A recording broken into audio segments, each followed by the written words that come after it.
ഞാൻ പായിപ്പാട് ചങ്ങനാശ്ശേരി പായിപ്പാട് എന്ന് വരുന്നു. ഞാനിവിടെ ആദ്യമായിട്ട് ഉടമ്പടി എടുക്കുന്നത് 2022 ജൂണിലാണ്. ആൻറ്റിയുടെ കൂടെയാണ് വരുന്നത്. പക്ഷെ അന്നേരം ഉടമ്പടി എങ്ങനെ മുമ്പോട്ട് കൊണ്ടുപോകണം എന്നുള്ള വലിയ ധാരണയൊന്നും എനിക്ക് ഉണ്ടായിരുന്നില്ല. 6 നിയോഗങ്ങൾ ഞാൻ എഴുതി പ്രാർത്ഥിക്കുന്നുണ്ടായിരുന്നു. രാവിലത്തെയും വൈകിട്ടത്തെയും പ്രാർത്ഥന ചൊല്ലുമായിരുന്നു എന്ന് മാത്രമേ ഉണ്ടായിരുന്നുള്ളൂ. രണ്ടാമത്തെ ഉടമ്പടി പുതുക്കിയപ്പം മുതൽ, അതിനു മുമ്പ് ഞാൻ അച്ഛൻ്റെ ധ്യാനങ്ങൾ എല്ലാ ചൊവ്വാഴ്ചയും മാക്സിമം കേൾക്കാൻ ശ്രമിക്കാറുണ്ടായിരുന്നു. ഇവിടുത്തെ സാക്ഷ്യങ്ങൾ ഓരോന്ന് കേൾക്കാൻ തുടങ്ങി. അപ്പോഴാണ് എനിക്കൊരു ധാരണ വന്നത് എങ്ങനെയാണ് ഉടമ്പടി മുമ്പോട്ട് കൊണ്ടുപോകേണ്ടതെന്നുള്ളത്.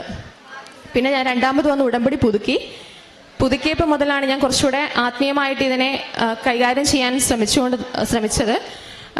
എൻ്റെ ആദ്യത്തെ നിയോഗമെന്ന് പറയുന്നത് ഒരു 25 വർഷം മുമ്പ് ഞങ്ങൾക്ക് നഷ്ടപ്പെട്ടു പോയ ഞങ്ങളുടെ വീടിൻ്റെ ആധാരം. എൻ്റെ പപ്പ എനിക്കൊരു 1 വയസ്സുള്ളപ്പം എന്തോ ഫിനാൻഷ്യലി ബുദ്ധിമുട്ട് വന്നപ്പം പണയം വെച്ചു. അതൊരു പ്രൈവറ്റ് ഫിനാൻസിലായിരുന്നു വെച്ചിരുന്നത്. പക്ഷെ പിന്നെ അത് പപ്പയ്ക്ക് എടുക്കാൻ പറ്റിയിട്ടുണ്ടായിരുന്നില്ല. അപ്പോൾ ഞങ്ങൾ വളർന്ന് വന്നു കഴിഞ്ഞപ്പോൾ ഞങ്ങളും ചോദിക്കുമായിരുന്നു പപ്പയോട്, എവിടെയാണ് വെച്ചിരിക്കുന്നത്, നമുക്ക് എടുക്കാം എന്ന് പറയുമ്പം പപ്പയ്ക്ക് ദേഷ്യമായിരുന്നു. അതെന്തുകൊണ്ടാണെന്ന് അറിയില്ല, അത്ര അഫോർഡ് ചെയ്യാൻ ഇപ്പം പറ്റില്ല എന്നുള്ളത് തോന്നലുകൊണ്ടാണോ എന്നറിയില്ല. ഞങ്ങളോട് എപ്പോഴും ദേഷ്യമായിരുന്നു. അപ്പം അമ്മയും പപ്പയും കൂടെ എപ്പോഴും വഴക്കുണ്ടാക്കും ഇതിനെ ചൊല്ലി. അപ്പം ഞങ്ങൾ പിന്നെ ആ ചോദ്യം നിർത്തി. പക്ഷെ എവിടെയാണ് എന്താണോ എന്നൊന്നും അറിയില്ല. അതിൻ്റെ ഒരു വിഷമമുണ്ട് ഞങ്ങൾക്ക്. ഒരു 5 വർഷം മുമ്പ് പപ്പ പെട്ടെന്ന് മരണപ്പെട്ടു. അപ്പം ഞങ്ങൾക്ക് അറിയില്ല എവിടെയാണ് എന്താണോ എന്നുള്ളതൊന്നും അറിയില്ല. പപ്പ മരണപ്പെട്ട് കഴിഞ്ഞപ്പോഴാണ് അതിൻ്റെ ഒരു സീരിയസ്നെസ് ഞങ്ങൾക്ക് മനസ്സിലാവുന്നത്. ആരെങ്കിലും വന്ന് ഇറങ്ങി പോവാൻ പറഞ്ഞാൽ ഞങ്ങളുടെ കയ്യിൽ പ്രൂഫൊന്നും ഇല്ല അത് ഞങ്ങളുടെ ആണെന്ന് പറയാനായിട്ട്. എനിക്ക് 2 അനിയത്തിമാരും അമ്മയുമാണ് ഉള്ളത്. അപ്പം ആകെ വിഷമിച്ചു. അങ്ങനെയാണ് ഉടമ്പടിയിൽ നിയോഗം വെക്കുന്നതും കാര്യമായിട്ട് പ്രാർത്ഥിക്കാൻ തുടങ്ങി, ഇതിനെ സമർപ്പിച്ച് പ്രാർത്ഥിക്കാൻ തുടങ്ങി. അപ്പം ഞങ്ങളുടെ ഇടവകയിലുള്ള ഒരു അഡ്വക്കേറ്റിനെ തന്നെ ഈ കാര്യം ഏൽപ്പിച്ചു. പക്ഷെ അഡ്വക്കേറ്റ് ചോദിക്കുന്നുണ്ട് ആരുടെ കയ്യിലാണ് കൊടുത്തത് അല്ലെങ്കിൽ എവിടെയാണ് വെച്ചിരിക്കുന്നത് എന്നൊക്കെ ചോദിക്കുന്നുണ്ട്. പക്ഷെ ഞങ്ങൾക്ക് അതിനെക്കുറിച്ച് യാതൊരു അറിവുമില്ല. അതുണ്ടോയെന്ന് തന്നെ ഞങ്ങൾക്ക് സത്യം പറഞ്ഞാൽ അറിവുണ്ടായിരുന്നില്ല. അപ്പം ആദ്യം എങ്ങനെയാണെന്ന് അറിയാത്തത് കാരണം അഡ്വക്കേറ്റും പറഞ്ഞ് ബുദ്ധിമുട്ടായിരിക്കും എന്ന് പറഞ്ഞിരുന്നു. പക്ഷെ പിന്നെ ഞാൻ അന്നേരം 3rd ഇയർ പഠിച്ചുകൊണ്ടിരിക്കുമ്പോഴാണ് പപ്പ മരണപ്പെടുന്നത്, നഴ്സിംഗ് പഠിച്ചുകൊണ്ടിരിക്കുമ്പോൾ. അപ്പം എനിക്ക് അഡ്വക്കേറ്റുമായിട്ട് കോൺടാക്ട് ചെയ്യാനൊന്നും പറ്റിയിട്ടുണ്ടായിരുന്നില്ല. അമ്മയാണെങ്കിലും അതിനെക്കുറിച്ച് വലിയ ധാരണയില്ലാത്തത് കാരണം ഏൽപ്പിച്ചു എന്ന് മാത്രമേ ഉണ്ടായിരുന്നുള്ളൂ. പക്ഷെ അതെങ്ങനെയാണ് മാതാവ് നടത്തി തന്നതെന്നുള്ളതാണ് അത്ഭുതം. അഡ്വക്കേറ്റ് വഴി മാതാവ് സഹായിച്ചു എന്ന് വേണം പറയാൻ. എവിടെയാണെന്നുള്ളത് അഡ്വക്കേറ്റിന് കണ്ടെത്തി കൊടുത്തു. ആരുടെ കയ്യിലാണോ എന്നുള്ളതും അറിഞ്ഞു. പക്ഷെ അറിഞ്ഞപ്പോൾ പപ്പ ആധാരം വെച്ചിരുന്ന ആളും ഓൾറെഡി മരണപ്പെട്ടിട്ടുണ്ടായിരുന്നു. പപ്പയും മരണപ്പെട്ടു. ആ പുള്ളിക്കാരൻ്റെ മകൻ്റെ കയ്യിലായിരുന്നു ആധാരം. അവരുടെ വീട്ടിൽ തന്നെയായിരുന്നു. പഴയ ഒരു ഫിനാൻസ് കമ്പനി ആയിരുന്നു എന്നൊക്കെ അങ്ങനെയാണ് അറിയുന്നത്. അപ്പൊ കയ്യിലുണ്ട് എന്നുള്ളൊരു സമാധാനം വന്നപ്പോൾ ഞങ്ങൾക്ക് അത് തന്നെ വലിയൊരു സന്തോഷമായിരുന്നു.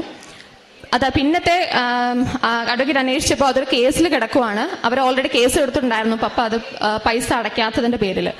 അപ്പോൾ അതങ്ങനെയും ഞങ്ങൾക്ക് കിട്ടില്ല എന്ന് മനസ്സിലായി.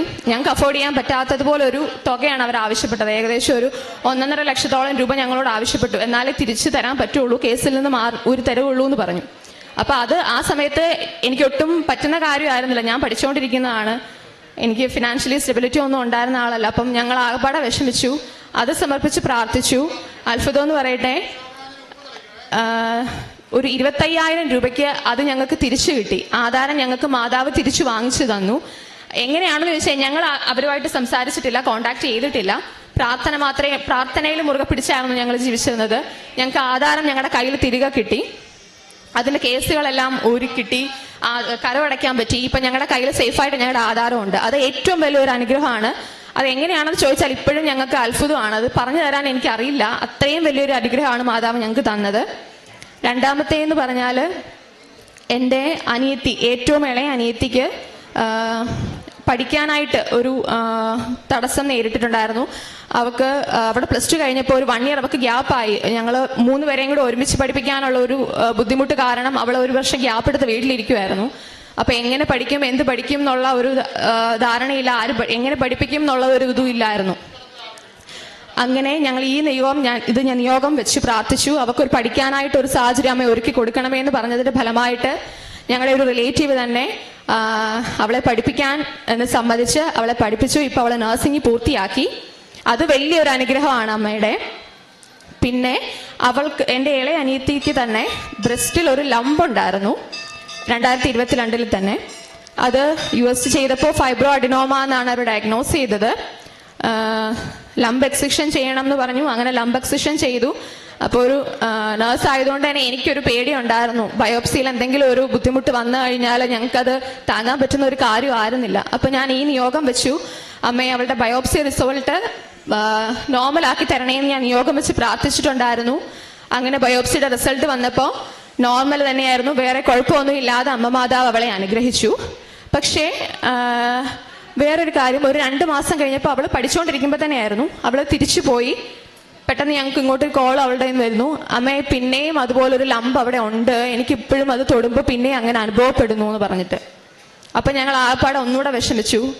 ഞാൻ പറഞ്ഞു, നമുക്കിനി ഒരു ഡോക്ടറിൻ്റെ അടുത്തും പോകണ്ട, നമുക്ക് ഒരു സർജറിക്കും ഇനി ഒരു ഡോക്ടറിനെ നിന്നെ കൊണ്ട് കാണിക്കത്തില്ല, നീ ആത്മാർത്ഥമായിട്ട് പ്രാർത്ഥിച്ചാൽ മതി, ഞാൻ നിയോഗം വെച്ച് പ്രാർത്ഥിച്ചോളാം അമ്മയോടെന്ന് പറഞ്ഞു. അങ്ങനെ അവള് തൈലം ഞാൻ കൊടുത്തു വിട്ടിട്ടുണ്ടായിരുന്നു. അവൾ എല്ലാ ദിവസവും പ്രത്യക്ഷീകരണ പ്രാർത്ഥന ചൊല്ലി തൈലം തൂത്ത് പ്രാർത്ഥിക്കുമായിരുന്നു. ഞങ്ങളും ഇവിടെ കഠിനമായിട്ട് തന്നെ പ്രാർത്ഥിച്ചു.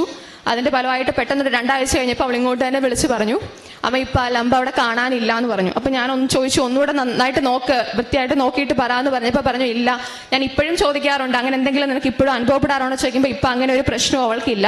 അത് തീർച്ചയായിട്ടും അമ്മ മാതാവ് അവളെ സൗഖ്യപ്പെടുത്തുന്നതാണെന്ന് തന്നെയാണ് ഞാൻ പൂർണ്ണമായിട്ടും വിശ്വസിക്കുന്നത്. പിന്നെ അവളുടെ തന്നെ ജോലി, അവൾ പഠിച്ചിറങ്ങിയിട്ട് നാട്ടിൽ തന്നെ കയറാം എന്നുള്ള രീതിയിൽ നിൽക്കുമായിരുന്നു. അപ്പോൾ കുറച്ച് ലേറ്റായി ആപ്ലിക്കേഷനൊക്കെ സബ്മിറ്റ് ചെയ്യാൻ. അപ്പോൾ ഓൾറെഡി ഫ്രഷേഴ്സിനെ എടുക്കുന്നില്ല, കേരളത്തിൽ എടുക്കുന്നില്ല എന്നുള്ള ഇന്റർവ്യൂ ഒത്തിരി അറ്റൻഡ് ചെയ്തു. പക്ഷെ ഫ്രഷേഴ്സിനെ ആർക്കും വേണ്ട, ഈ എക്സ്പീരിയൻസുകാരെ ചോദിക്കുന്നുള്ളൂ. അപ്പോൾ അവൾ ആകെ ഡിപ്രസ്ഡ് ആയി. ഞങ്ങളും ആകെപ്പാടെ വിഷമിച്ചു. കൂടെയുള്ളവരൊക്കെ അവിടെ ഇവിടെയൊക്കെ കയറി, അപ്പോൾ ഇവൾ മാത്രം ഇങ്ങനെ നിൽക്കുന്നു.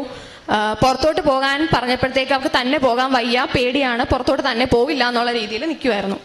അപ്പോൾ അതും ഞാൻ യോഗത്തിൽ വെച്ച് പ്രാർത്ഥിച്ചായിരുന്നു. അവള് എൻ്റെ കൂടെ ഇവിടെ വന്ന് പ്രാർത്ഥിച്ചു. ഉടമ്പടി എടുത്തത് ഞാനായിരുന്നു. അങ്ങനെ അവൾ പ്രാർത്ഥിച്ചു, ഞാനും പ്രാർത്ഥിച്ചു. അതിൻ്റെ ഫലമായിട്ട് അവൾക്കൊരു പുറത്തോട്ട് പോകാൻ ഒരു കൂട്ട് കിട്ടി എന്നുള്ളതാണ് ഏറ്റവും വലിയ അനുഗ്രഹം. അത് കേട്ടപ്പോൾ തന്നെ അവളുടെ കൂടെ പഠിച്ചു തന്നെ ഒരു കൊച്ച് അവളുടെ കൂടെ നമുക്ക് ഡൽഹിക്ക് പോകാം എന്നുള്ള ഒരു തീരുമാനം അവർ രണ്ടും കൂടെ എടുത്തു. അപ്പോൾ അവൾക്ക് സമാധാനമായി, അവളും പോകാം എന്നുള്ള രീതിയിൽ ഞങ്ങളോട് സന്തോഷത്തോടെ പറഞ്ഞു. ഞങ്ങൾക്ക് നിർബന്ധിച്ച് വിടാൻ ഒരു മടിയായിരുന്നു. അങ്ങനെ അപ്പോൾ അത് സെറ്റായി. പിന്നെ അവൾക്കൊരു അവിടെ ഇന്റർവ്യൂവിന് അവർ വിളിക്കാമെന്ന് പറഞ്ഞിട്ട് പക്ഷെ വിളിച്ചില്ല. 2 ആഴ്ചയായിട്ടും വിളിക്കാമെന്ന് പറയുന്നുണ്ട്, പക്ഷെ വിളിക്കുന്നുണ്ടായിരുന്നില്ല. അപ്പം ഞാൻ അവളോട് പറഞ്ഞു, നീ ഇവിടെ വന്ന്, ഞാൻ നിയോഗം വെച്ച് ഈ കാര്യം പ്രാർത്ഥിക്കാം, നീ ഇവിടെ വന്ന് പ്രാർത്ഥിക്കാം, എന്നാൽ മാത്രമേ ഇത് നടക്കുകയുള്ളൂ, നിന്നെ പരീക്ഷിക്കാൻ വേണ്ടിയിട്ടാണ് അമ്മ ഇത് ചെയ്യുന്നത്, എൻ്റെ കൂടെ വാ എന്ന് പറഞ്ഞ് അവളെ ഞാനിവിടെ വിളിച്ചുകൊണ്ട് വന്നു. ഞാൻ അങ്ങനെ നിയോഗം ജോലി വേണം എന്നുള്ള കാര്യം പ്രാർത്ഥിച്ചു. അങ്ങനെ അവൾക്ക് ഇവിടെ നിയോഗം വെച്ച് ഞങ്ങൾ നിയോഗം വെച്ച് പോയതിന് 2 ദിവസം കഴിഞ്ഞപ്പോൾ അവൾക്ക് ഡേറ്റ് കിട്ടി. ഇന്റർവ്യൂ അവൾക്ക് ടഫായിരുന്നു. ഞാൻ എൻ്റെ കാശ് രൂപം അവളുടെ കയ്യിൽ കൊടുത്തിട്ടുണ്ടായിരുന്നു. ഓൺലൈൻ ഇന്റർവ്യൂ ആയിരുന്നു. കാശ് രൂപം കയ്യിൽ കൊടുത്തിട്ടുണ്ടായിരുന്നു. അവൾക്കപ്പോൾ ഹിന്ദി അറിയില്ല. അപ്പോൾ അവർ കൂടുതൽ ഹിന്ദിയിലാണ് ഇങ്ങോട്ട് ഇന്റർവ്യൂ ചെയ്തിട്ടുണ്ടായിരുന്നത്. അപ്പോൾ അവൾക്കൊന്നും റെസ്പോണ്ട് ചെയ്യാൻ പറ്റിയിട്ടുണ്ടായിരുന്നില്ല തിരിച്ച്. പക്ഷെ അപ്പം ഞാനവിടെ പ്രത്യക്ഷീകരണ പ്രാർത്ഥന ചൊല്ലിക്കൊണ്ടിരിക്കുമായിരുന്നു അവൾ ഇന്റർവ്യൂ ചെയ്തുകൊണ്ടിരുന്ന സമയത്ത്. അത്ഭുതം എന്ന് പറയട്ടെ, ഇന്റർവ്യൂ തീരാറായപ്പോഴത്തേക്ക് സെലക്ടഡ് എന്ന് പറഞ്ഞിട്ടാണ് അവർ ഫോൺ വെച്ചത്. ജോയിൻ ചെയ്യാൻ ഡേറ്റ് തീരുമാനിച്ചോളൂ എന്ന് പറഞ്ഞിട്ടാണ് ഫോൺ വെച്ചത്. അതും അമ്മ മാതാവിന്റെ വലിയൊരു അനുഗ്രഹമാണ്. പിന്നത്തെ എൻ്റെ 2ാമത്തെ അനിയത്തിയുടെ ജോലിയായിരുന്നു. അവൾക്ക് ഒരു പ്രൈവറ്റ് ഫിനാൻസിലായിരുന്നു ജോലി. തുച്ഛമായ ശമ്പളമേ ഉണ്ടായിരുന്നുള്ളൂ. ബസ്സിന് പോയി വരണം, കുറച്ച് കഷ്ടപ്പാടായിരുന്നു. സന്ധ്യയാവും വീട്ടിൽ വരുമ്പോഴത്തേക്ക്. അപ്പം ഇവിടെ ഞാൻ നിയോഗം വെച്ചിട്ടുണ്ടായിരുന്നു, അവൾക്ക് കൂടുതൽ സാലറിയോടെ നല്ലൊരു ജോലി കൊടുക്കണേന്ന് ഞാൻ നിയോഗം വെച്ച് പ്രാർത്ഥിക്കുന്നുണ്ടായിരുന്നു.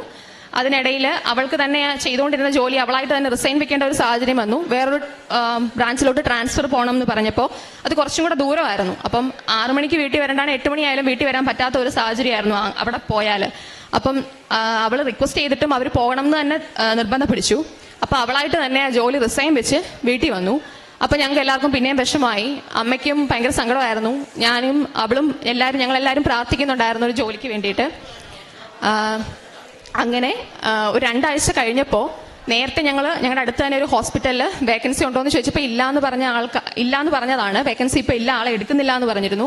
പക്ഷെ നിയോഗം വെച്ചതിന്റെ ഫലമായിട്ട് മാത്രമാണ് ഞാൻ ഉറച്ചു വിശ്വസിക്കുന്നു. വേക്കൻസി ഇല്ലാന്ന് പറഞ്ഞിട്ടും അവളുടെ ബയോഡേറ്റ അവരെടുത്തു. അവർ ഇന്റർവ്യൂ ചെയ്തു, ജോലിക്ക് ജോയിൻ ചെയ്തോളാൻ പറഞ്ഞു. ഇപ്പം വീടിനടുത്തൊരു 15 മിനിറ്റ് നടക്കാനുള്ളതേ ഉള്ളൂ. അതിനേക്കാട്ടിലും കൂടുതൽ സാലറിയോടെ തന്നെ 15 മിനിറ്റ് നടന്നാൽ മതി അവർക്ക് ജോലി സ്ഥലത്ത് എല്ലാം. അങ്ങനെ ജോലി നൽകി അമ്മ മാതാവ് അനുഗ്രഹിച്ചു. തൊട്ടടുത്തുള്ള വീട്ടിലെ ആൻറ്റിക്ക് സ്ട്രോക്ക് വന്നിട്ടുണ്ടായിരുന്നു. ഒരു 3 മാസം മുമ്പ് പെട്ടെന്ന് സ്ട്രോക്ക് വന്നു. അപ്പം വീട്ടിൽ വരുന്നത് റൈൽസ് ട്യൂബ് ഇട്ട് കത്തീറ്ററൊക്കെ ഇട്ടാണ് വരുന്നത്. വീട്ടിൽ ആൻറ്റിയുടെ ഹസ്ബൻഡ് മാത്രമേ ഉണ്ടായിരുന്നുള്ളൂ കെയർ ചെയ്യാനായിട്ട്. വേറെ മക്കളോ ആരും ഉണ്ടായിരുന്നില്ല. അപ്പം ഞങ്ങൾ അടുത്തുണ്ട്.